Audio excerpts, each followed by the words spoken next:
Art can be shared with others or kept personal, like a documentation of events.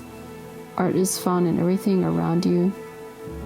Like life, art can be subjective.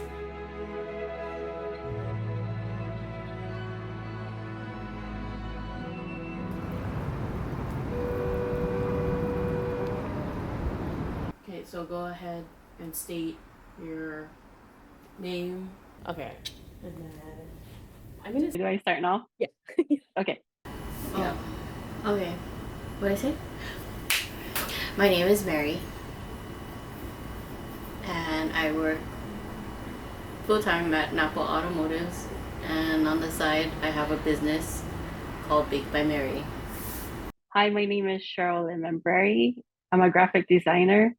I work for a wine importer for the USA with brands from France, Spain, Italy, South Africa, Canada, and here locally here in Napa and Sonoma. In my spare time, I like to doodle, I like to paint and read books and watch a lot of movies. Hi, my name is Samantha Farinella. I'm a professor at UH West Oahu in the Academy for Creative Media, and I specialize in film production. Nice. I'm also a filmmaker, and I make independent films, usually documentary. My name is Jules Manbury. I do dance, I'm in band, and I do gymnastics. Like, art is a way to like express yourself in a way and be creative. I think art to me is someone who inside makes something creative, and that can be a broad range of things, but that it comes from your heart and your soul, like something that you need to create. For me, I usually look at society and do something about societal things, like more social. But people just can create anything, right? You can make a beautiful painting or a dance. It really depends. But I think the most important thing is whatever you're making is like true to yourself and vulnerable. And I don't consider art just making for the sake of money. That to me is an art. It has to be something within you that you may never get money for, but you feel like you need to make it, get it out there. So art is basically to me a way of expression. It's an outlet for me because like everyday stress, kind of like therapy. I mean, art is like it's something that you do and it'll talk back to you. Anyway.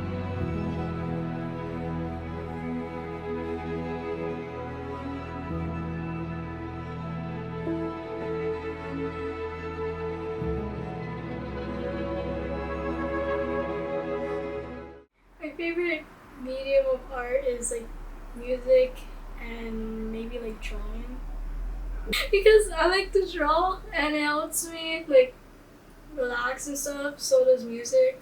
If you're drawing or like writing, you can write it out and release your sadness or anger.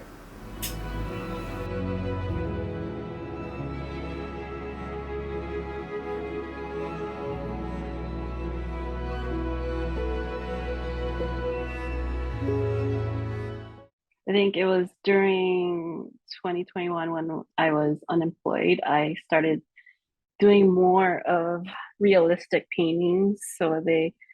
I took a art piece of maybe like a plumeria tree, and I started drawing like the flowers and the leaves. It was totally different from what I usually do. And when I was painting, it took me into another dimension because it made me explore different color mixtures, how to make it look more realistic versus, just how I would picture it in my mind. It challenged me because it took me about, I think, 28 hours to complete. It was a 20 by 7, no, 20 by 24 canvas, I think it was. I forgot what it was, but it was pretty big. It was bigger than the normal that I usually do. And it was challenging. But I think for me to do that, it was so fun because like it broadened my perspective on like what I can do and what I can't do.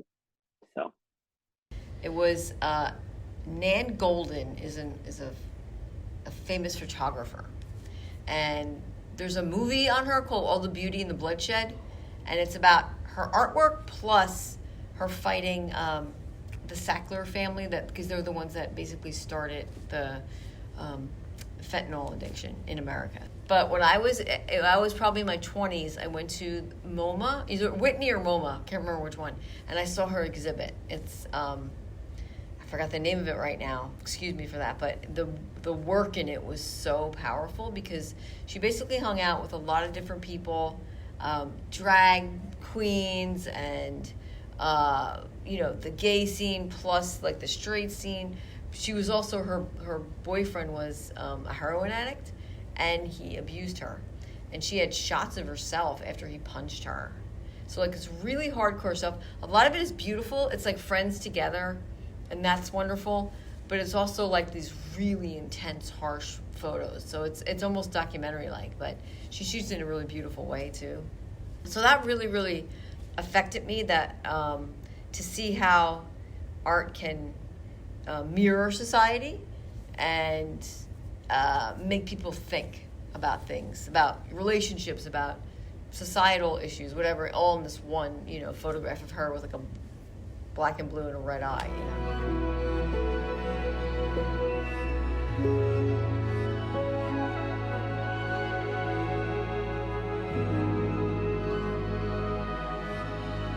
You see a lot of art around. You see them on buildings. You see them on electric boxes.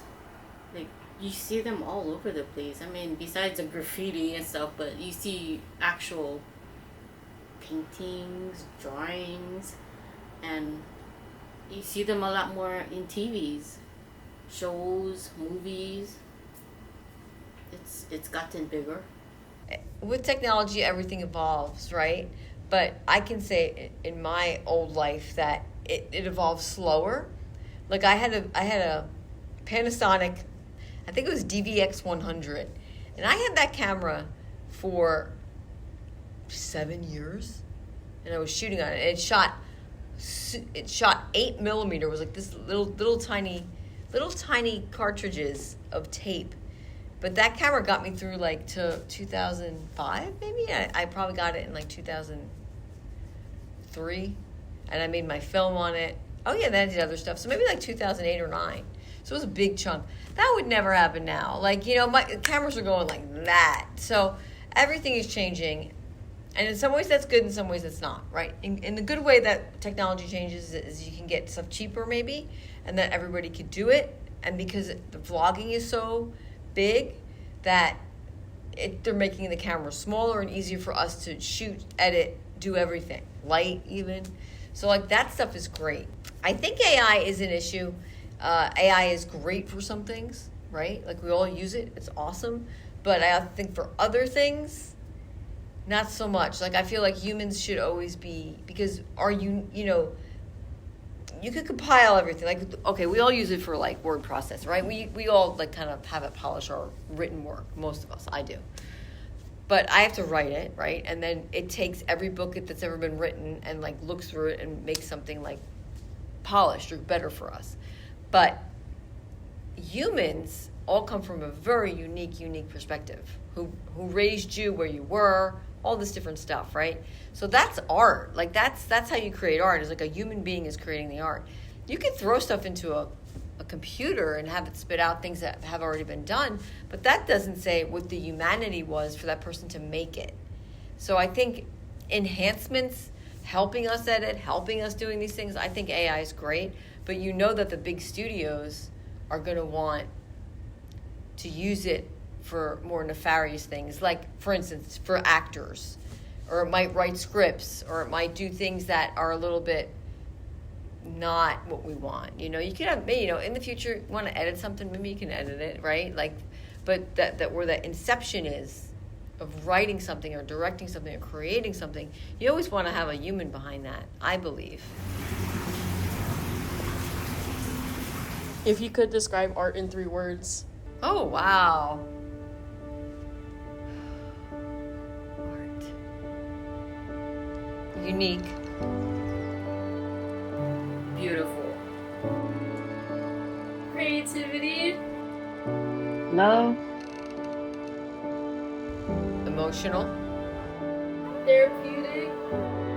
Passion, Powerful. expression. But if you're creating art just to get it out there to make something because you feel it inside you and you have to get it out on the page or on the dance floor or on the theater or wherever you're going to do it, I think it always stems from actually